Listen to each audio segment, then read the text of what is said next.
नमस्कार आप सभी का स्वागत है योगेश्वरम योग चैनल पर। हम यहाँ पर जनवरी 2025 का PYQ योग के सब्जेक्ट का सॉल्व कर रहे थे। तो उसी सीरीज में आगे बढ़ते हुए हम आज आगे प्रश्न सॉल्व करेंगे। इसके पहले मैं आप सभी को बताना चाहूँगी कि नए बैच के लिए रजिस्ट्रेशन स्टार्ट हो गया है, तो आप सभी जल्द से जल्द रजिस्ट्रेशन करें। जो भी इंटरेस्टेड है, जो भी हमें ज्वाइन करना चाहते हैं, जुड़ना चाहते हैं। और हाँ, पेपर 1 पेपर 2 दोनों की ही कंप्लीट तैयारी करवाई जाएगी। तो आप लोग रजिस्टर करें और हमारे साथ जुड़ें। चलिए शुरू करते हैं आज के वीडियो को। आज का हमारा पहला प्रश्न है, ये तो इधर हिंदी में लिखा हुआ है जो कि काफ़ी टिपिकल वर्ड लग रहा है। इधर मैंने नीचे इंग्लिश में लिखा है। तो हार्ट से रिलेटेड हमारा क्वेश्चन है, पूछ रहे हैं कि choose the correct sequence of action in the cardiac condition system. यानी कि जब इम्पल्स जनरेट होता है हार्ट में, तो वो किस तरीके से होता है, किस सीक्वेंस में होता है, उसका सीरीज यहाँ पे पूछा जा रहा है। ऑप्शन नंबर फर्स्ट में दे रखा है कि the impulse reaches the AV node and initiate atrial contraction, then completion of arterial contraction and initiate of ventricular contraction, then initiate of activity in the SA node. Impulse reaches the ventricular myocardium through the Purkinje fiber. Spread of impulse to the right ventricle through the Purkinje fibers. तो देखिए, तो सबसे पहले जो हमारा impulse है वो शुरू होता है SA नोड से। Initiation of activity in the SA node, जब SA नोड में एक्टिविटी शुरू होती है तभी इम्पल्स का इनिशिएशन होता है। हमारा यहाँ पे सी ऑप्शन फर्स्ट आएगा। सेकंड ऑप्शन हम यहाँ पे देखें तो SA नोड के बाद AV नोड की बारी आती है। AV नोड पे इम्पल्स जाता है और आर्ट्रियल कॉन्ट्रैक्शन होता है। तो option number A second number पे आएगा। The impulse reaches the AV node and initiates atrial contraction. इसके बाद क्या होता है, तो जो इम्पल्स है वो स्प्रेड होता है हमारे राइट वेंट्रिकल पे थ्रू पार्कुंजे फाइबर। तो ऑप्शन नंबर ई हमारा थर्ड में आएगा कि spread of impulse to the right ventricle through the Purkinje fibre. Impulse जो है वो स्प्रेड होता है, लेकिन हाँ, इसके पहले जो है ऑप्शन नंबर ए में जो हमने AV नोड देखा कि वहाँ से जो इम्पल्स है वो AV नोड के थ्रू इनिशिएट होता है और आर्ट्रियल कॉन्ट्रैक्शन होता है। तो आर्ट्रियल कॉन्ट्रैक्शन के टाइम में इम्पल्स को थोड़ी देर के लिए जो है वो पॉज कर दिया जाता है AV नोड के द्वारा 0.1 सेकेंड के लिए, ताकि जो हमारा वेंट्रिकल है वो पूरे तरीके से भर जाए, ब्लड से भर जाए। उसके बाद फिर इम्पल्स जो है वो राइट वेंट्रिकल में जाता है पार्कुंजे फाइबर के थ्रू। ऑप्शन नंबर ई हमारा थर्ड नंबर पे आएगा। देन फोर्थ नंबर पे हमारा ऑप्शन नंबर डी आएगा। Impulse reaches the ventricular myocardium through the Purkinje fibre. अब जो मायोकार्डियम मसल्स है हार्ट का, वहाँ पर हमारा इम्पल्स जाता है और वहाँ जाने के बाद ये प्रोसेस कंप्लीट होता है, completion of atrial contraction and initiate of ventricular contraction. यहाँ पे जाके आर्ट्रियल कॉन्ट्रैक्शन समाप्त होता है और वेंट्रिकल कॉन्ट्रैक्शन शुरू होता है। तो इसको हम सिस्टोलिक मूवमेंट जो है वो कहते हैं। सिस्टोलिक मूवमेंट यहाँ तक होता है। अब इसके बाद जो है वो ब्लड हमारा दो पार्ट में डिवाइड हो जाता है। प्रेशर जनरेट होता है, इम्पल्स जनरेट होता है और उसके बाद हमारा जो डीऑक्सीजनेटेड ब्लड है वो पल्मोनरी आर्टरी के थ्रू वो लंग्स में चला जाता है और दूसरी तरफ जो ऑक्सीजनेटेड ब्लड है वो हमारे बॉडी में ऑर्गन्स तक स्प्रेड हो जाता है। तो इस तरीके से देखा जाए तो इसका हमारा ऑप्शन नंबर फोर्थ यहाँ पे करेक्ट होगा। तो इस प्रश्न के बाद आगे बढ़ते हैं। अगला प्रश्न है हमारा, बृहदारण्यक उपनिषद के अनुसार यहाँ पे कह रहे हैं कि 16वीं कला कौन सी है। तो देखा जाए तो बृहदारण्यक उपनिषद में ऐसे 16 कलाओं का वर्णन तो नहीं मिलता है, लेकिन हाँ, यहाँ पर जो है लगभग 14 के बारे में ज़रूर बात की गई है। तो हम आते हैं यहाँ पे बृहदारण्यक उपनिषद में याज्ञवल्क्य और उनकी पत्नी मैत्री के बीच में संवाद होता है। जब याज्ञवल्क्य जी संन्यास लेना चाहते हैं तो अपनी पत्नियों को कहते हैं कि मैं अपनी संपत्ति तुम दोनों में बांटना चाहता हूँ। उनकी पत्नी प्रश्न पूछती है, मैत्री जो है वो कहती है कि क्या ये संपत्ति जो है मुझे वो सुख प्रदान कर सकती है जो कभी नष्ट ना हो। तो याज्ञवल्क्य जी कहते हैं कि नहीं, ऐसा नहीं हो सकता। इस संसार में कोई भी ऐसी वस्तु नहीं है जो कि हमें ऐसा सुख प्रदान करे जो कि कभी नष्ट ना हो। तो कहती है कि आखिर ऐसा क्या है जिसके पाने से सब कुछ प्राप्त हो जाता है, जिसके जानने से सब कुछ जान लिया जाता है। तो वो कहते हैं कि आत्मा ही वो तत्व है जिसके जान लेने से सब कुछ जान लिया जाता है और जिसके प्राप्त हो जाने पर सारा सुख प्राप्त हो जाता है। जब तक हम उसको जानते नहीं हैं तब तक द्वैत भाव रहता है, यानी कि दूसरे को व्यक्ति दूसरे को सूंघता है, दूसरे को देखता है, दूसरे को सुनता है, दूसरे से बोलता है, दूसरे के विषय में सोचता है, दूसरे को जानता है। तो यहाँ पे मैं और वो, यानी कि 2 पर्सन होते हैं, 2 वस्तुएँ होती है।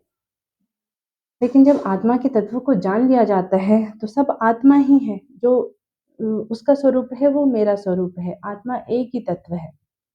भले वो अलग-अलग लोगों में अलग-अलग दिख रही है, लेकिन है वो एक ही तत्व। तो उसको जानने के बाद द्वैत भाव समाप्त होने के बाद अद्वैत भाव आ जाता है। तो कहते हैं कि तब व्यक्ति क्या सूंघेगा? किसके द्वारा सूंघेगा? व्यक्ति क्या देखेगा और किसके द्वारा देखेगा? व्यक्ति क्या सुनेगा, किसके द्वारा सुनेगा? क्या बोलेगा और किसके द्वारा बोलेगा? क्या सोचेगा और किसके द्वारा सोचेगा? क्या जाने और किसके द्वारा जाने? है ना? व्यक्ति किस माध्यम से उसे जाने, किसके कारण, यह सब जाना जाता है। अब वो ऑब्जेक्ट कि जिसके द्वारा ये सब कुछ जान लिया जाता है, व्यक्ति किस माध्यम से ज्यादा को जाने, तो एक ही माध्यम है, आत्मा। उसके पहले उन्होंने बोला कि एग्जाम्पल के थ्रू समझाया, जैसे कि पृथ्वी, जल, अग्नि, वायु, आदित्य, दिशा, चंद्र, विद्युत यानी कि करंट, वज्र मेघ यानी कि जिनसे वर्षा होती है, आकाश, धर्म, सत्य, मनुष्य और फिर आत्मा। तो इस प्रकार से ये आत्म तत्व हर जगह विद्यमान है। पृथ्वी में है, जल में है, अग्नि में है, वायु में है, आदित्य में है, दिशा, चंद्र, विद्युत, मेघ, आकाश, धर्म, सत्य, मनुष्य और मनुष्य के अंदर ये आत्मा विद्यमान है। कहते हैं सभी देवता, सभी लोग, सभी इंद्रियां, सभी प्राणी इस आत्मा में ही स्थित रहते हैं और ये आत्मा सब में ही स्थित है। तो इस प्रकार से देखा जाए तो इस प्रश्न का उत्तर हमारा यहाँ आत्मा होगा, क्योंकि इसके आगे दूसरा कोई तत्व ही नहीं है, कोई कला ही नहीं है। आत्मा को ब्रह्म का स्वरूप बोला गया है कि जिस प्रकार से जल तत्व है, इस संसार में भी जल तत्व है और हमारे अंदर भी जल तत्व है जो कि सातवां धातु वीर्य के रूप में, रज और वीर्य के रूप में विद्यमान है। तो उसी प्रकार से ब्रह्म तत्व भी हर जगह विद्यमान है। वो इस ब्रह्मांड में भी विद्यमान है और हमारे अंदर भी आत्म रूप में विद्यमान है। इसीलिए वही अंतिम कला होगी, वही 16वीं कला होगी। तो इसका आंसर यहाँ पे आत्मा करेक्ट होता है। अगर 16 कला की बात करें तो प्रश्न उपनिषद में जो है 16 कला वाले पुरुष की बात की गई है। तो वहाँ पर 16 कलाओं की बात की जाती है। खैर बृहदारण्यक उपनिषद में ऐसी 16 कला की बात तो मुझे तो नहीं मिली। अगर किसी को, आप में से किसी को अगर मिलती है तो कृपया मुझे बताने का कष्ट करें। बढ़ते हैं अगले प्रश्न पे। अगला प्रश्न है हमारा बौद्ध दर्शन से। तो कहते हैं कि बौद्ध के अष्टांगिक मार्ग के अंगों का क्रम निर्धारित करें। गौतम बुद्ध ने 8 मार्ग जो है वो प्रतिपादित किए हैं, जिसको हम अष्टांग मार्ग या अष्टमग्गा के नाम से भी जानते हैं। तो इसमें 5 यहाँ पे ऑप्शन दिए हैं जिनको आपको सीक्वेंस में लगाना है। तो चलिए हम देखते हैं कि कौन से हैं वो अष्टांगिक मार्ग। तो सबसे पहले आते हैं सम्यक दृष्टि, ठीक है, यानी कि अंडरस्टैंडिंग। कहते हैं कि 4 आर्य सत्यों और अष्टांगिक मार्ग को सही ढंग से समझना ही दुख, समझना ही क्या है, सम्यक दृष्टि है। अब ये 4 आर्य सत्य क्या है? तो दुख, दुख का कारण, दुख का अंत कैसे होगा और दुख के अंत की ओर ले जाने वाला मार्ग जो कि अष्टांगिक मार्ग कहा गया है। इनको जानना, इनको समझना ही सम्यक दृष्टि है। फिर दूसरा मार्ग है सम्यक संकल्प, है ना, अच्छे विचार रखना, सब पर दया करना, अहिंसा का भाव रखना, ये सम्यक संकल्प के अंतर्गत आता है। सम्यक वाक है आपका तीसरा, इसमें झूठ नहीं बोलना, चोरी नहीं करना, किसी की चुगली नहीं करना, कठोर वचन नहीं बोलना।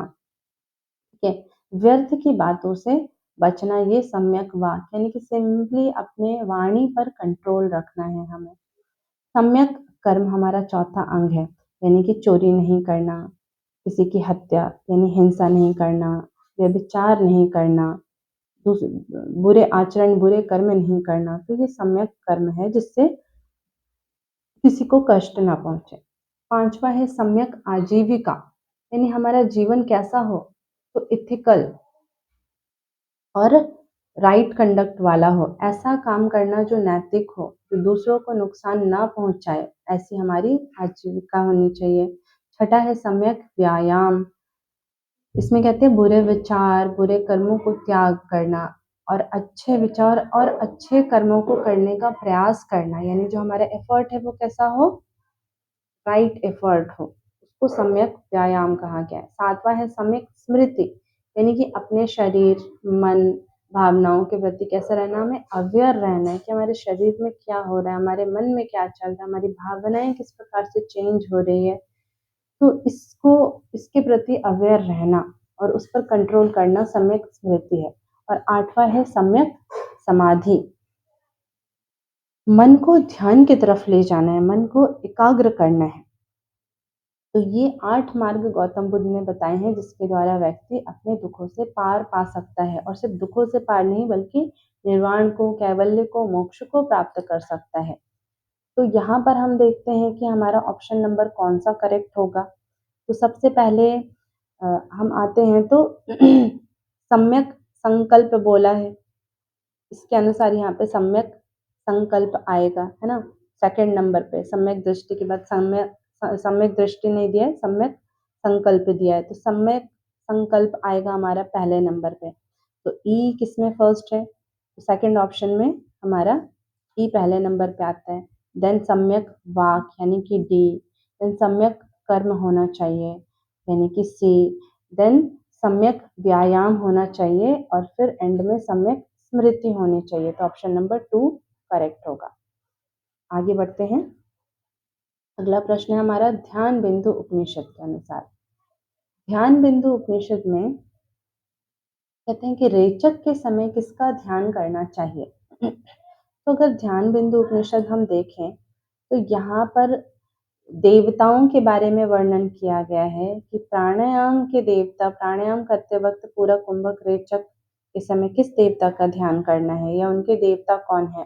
फिर आगे इन्होंने 2 सीरीज थोड़ी पलट दी है और ध्यान के देवता बोला है कि ध्यान करते वक्त जब हम पूरक रेचक पूरक कुंभक रेचक करते हैं तो किसका और कहाँ पे ध्यान करना है। तो सबसे पहले तो प्राणायाम के देवता के समय बताया कि पूरक करते वक्त ब्रह्मा का ध्यान करना है, कुंभक करते वक्त विष्णु का ध्यान करना है और रेचक करते वक्त रुद्र का ध्यान करना है। तो रेचक में यहाँ पे रुद्र आता है, जबकि यहाँ पे ऑप्शन में कहीं भी रुद्र नहीं है। तो हो सकता है कि ये ध्यान के देवता के बारे में पूछ रहे हो। तो ध्यान करते वक्त जब हम पूरक करते हैं तो पूरक करते वक्त हमें नाभि पे ध्यान रखना है। ये बात ध्यान रखनी है कि ध्यान का होना चाहिए हमारा नाभि पे। नाभि पे कैसा, तो एक अतसी पुष्प होता है, ठीक है, एक फूल होता है जिसका नाम है क्या, अतसी पुष्प, उसके समान नाभि पे हमें ध्यान करना है। और नाभि पे ही हमें चतुर्भुज महाविष्णु का ध्यान करना है, ठीक है। तो पूरक में अगर प्रश्न आता है तो पूरक में ध्यान के समय पूरक में कहाँ पे ध्यान करना है, नाभि पे।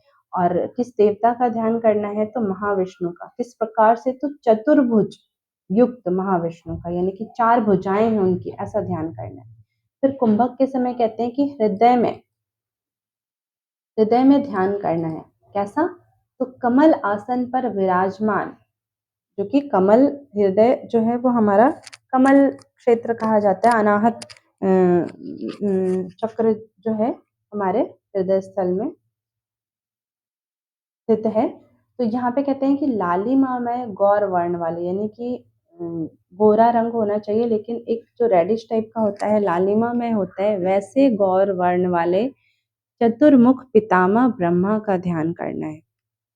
किसका ध्यान करना है, ब्रह्मा का ध्यान करना है। किस प्रकार से, तो जिनके 4 मुख हैं, चारों तरफ मुख हैं, ठीक है, ऐसे ब्रह्मा का ध्यान करना है कुंभक के समय। और रेचक के समय बताते हैं कि ललाट यानी कि फॉरहेड में शुद्ध स्फटिक के समान श्वेत वर्ण का ध्यान। कैसा? जैसे स्फटिक होता है ना कि शुद्ध और सफेद रंग का, यानी कि आर पार क्लियर दिखाई देता है, उस प्रकार के स्फटिक का ध्यान करना है। और यहाँ पे कहते हैं त्रिनेत्र से युक्त, जिनकी 3 आंखें हैं, या फिर निष्कल है यानी कि कलाओं से रहित है, ऐसे शिव का ध्यान करना है। ठीक है, तो यहाँ पे शिव का ध्यान करने की बात की गई है। तो ऑप्शन में देखिए, तो ऑप्शन में हमारे रेचक में यहाँ पर शिव का ध्यान आता है। ठीक है, सूर्य का ध्यान नहीं, सूर्य की चर्चा यहाँ पे नहीं की गई है, तो सूर्य तो पहले ही ऑप्शन में कट जाएगा। और इवन अगर आपको याद हो कि पूरक और कुंभक के समय, तो पूरक में विष्णु और कुंभक में ब्रह्मा। अगर ध्यान के देवता की बात करते हैं तो पूरक में विष्णु और कुंभक में ब्रह्मा, लेकिन अगर प्राणायाम के समय बात करते हैं तो पूरक में ब्रह्मा और कुंभक में विष्णु की बात की गई है। लेकिन रेचक में किसकी बात की गई है? तो ध्यान के देवता के बारे में शिव की बात की गई है।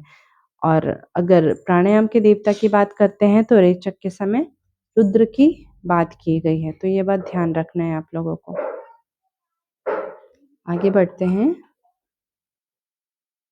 अगला प्रश्न है हमारा योग सूत्र से। तो यहाँ पे सूत्र दे रखे हैं, दूसरी तरफ इनके पाद दे रखे हैं कि कौन सा सूत्र किस पाद में आएगा।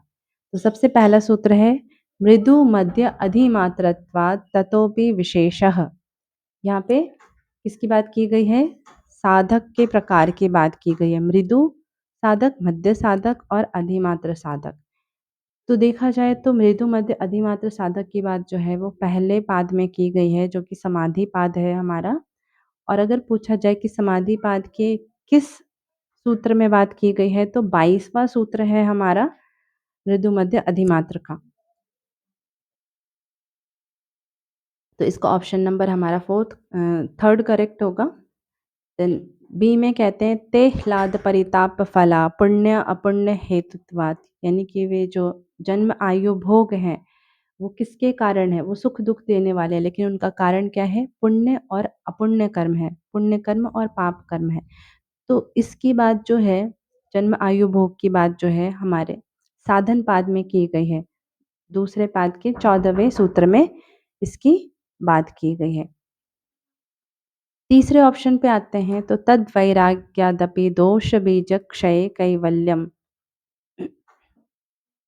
तद वैराग्यादपि दोष बीज क्षय कैवल्यम, इस सूत्र की बात जो है वो तीसरे पाद में की गई है। यानी कि जब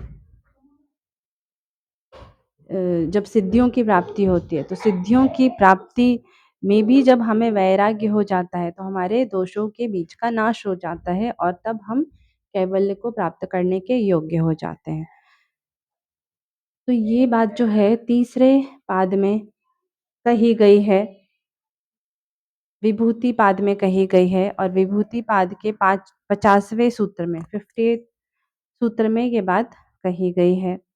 और चौथा है हानमेषाम क्लेश वदुक्तम, यानी कि जब सब कुछ का नाश हो जाता है, ठीक है, जो क्लेश, जो सूक्ष्म रूप से भी जो बचे हुए हैं जो क्लेश, ठीक है, उनका भी नाश हो जाता है। यानी कि बीज जब दग्ध हो जाता है तो क्या होता है? हान होता है, यानी कि तब हम कैवल्य के लिए योग्य हो जाते हैं। तो ये बात जो है हमारे कैवल्य पाद के 28वें सूत्र में की गई है। तो इसके अनुसार अगर हम देखें तो हमारा ऑप्शन नंबर कौन सा करेक्ट होगा? यहाँ पर हमारा ऑप्शन नंबर थर्ड करेक्ट होता है।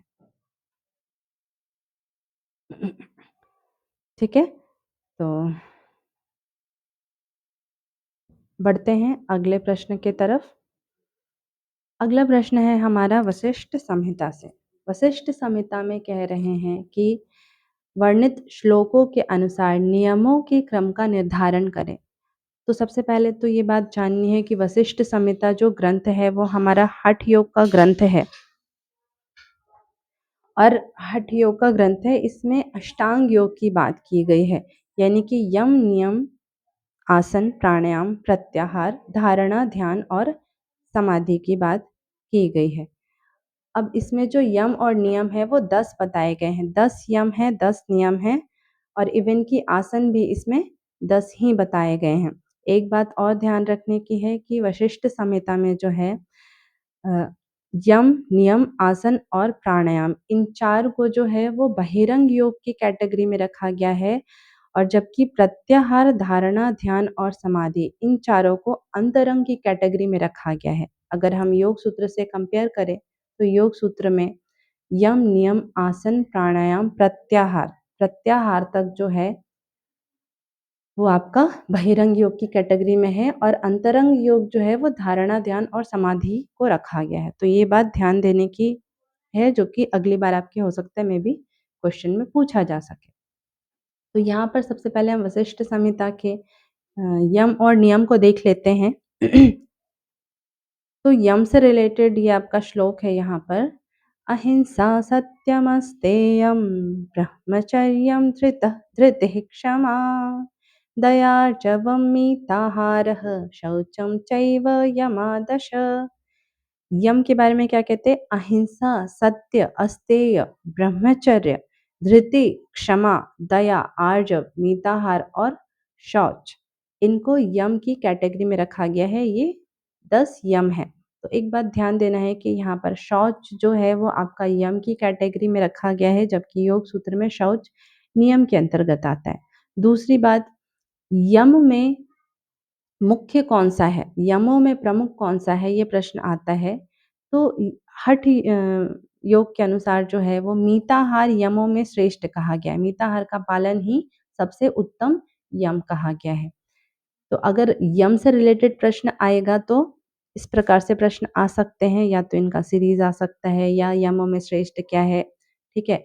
और हठ योगी ग्रंथ में शौच को यम में रखा है कि नियम में रखा है, इस प्रकार से प्रश्न बन सकते हैं। नियम का देखते हैं। तो सबसे पहले है तपः संतोष। तपः सन्तोषमास्तिक्यं दानमीश्वरपूजनं सिद्धान्तश्रवणं चैव हृन्मतिश्च जपोव्रतं नियमा दशधा प्रोक्तास्तांश्च सर्वान् पृथक् शृणु। यानी कि इस प्रकार से इनको अलग-अलग सुनना और समझना चाहिए। नियम क्या है? तो कहते हैं तप, संतोष, आस्तिक्य यानी कि वेद वाक्यों में, गुरु के वाक्यों में आस्तिक भाव होना चाहिए। दान, ईश्वर पूजन, अपने इष्ट देवता का पूजन, सिद्धांतों का श्रवण करना, मति, जप और व्रत, ये 10 क्या है? ये 10 नियम कहे गए हैं। तो देखते हैं हम क्वेश्चन के अनुसार इनको हमें सीरीज़ में लगाना है। तो सबसे पहले देखा जाए तो हमारा संतोष आएगा, तप के बाद संतोष आता है। संतोष के बाद यहाँ पे आ जाएगा हमारा आस्तिक भाव आ जाएगा, यानी कि आस्तिकता आ जाएगा। देन फिर ऑप्शन नंबर डी इसके अकॉर्डिंग दान, दान के बाद ईश्वर पूजन आ जाएगा और ईश्वर पूजन के बाद आ जाएगा क्या आपका? लज्जा। ठीक है, तो इसके अकॉर्डिंग आपका ऑप्शन नंबर यहाँ पे 2 करेक्ट होता है। तो आज के लिए इतना ही। आगे हम कल करेंगे। तो एक बार फिर से आप सबको बताना चाहूँगी कि समय बहुत कम है और हमारा सिलेबस बहुत ज़्यादा है, तो जल्द से जल्द एनरोल करें आप लोग, ताकि समय से जॉइन कर पाएँ, पीछे ना रह पाएँ और सारा सिलेबस जो है हमारा टाइम पे कंप्लीट हो। सिलेबस बहुत ज़्यादा है, टाइम हमें सिर्फ 5 से 6 महीने ही है। तो कृपया आप लोग देर ना करें और जल्द से जल्द जो है वो जॉइन करें। तो आज के लिए इतना ही। आप सभी को नमस्कार।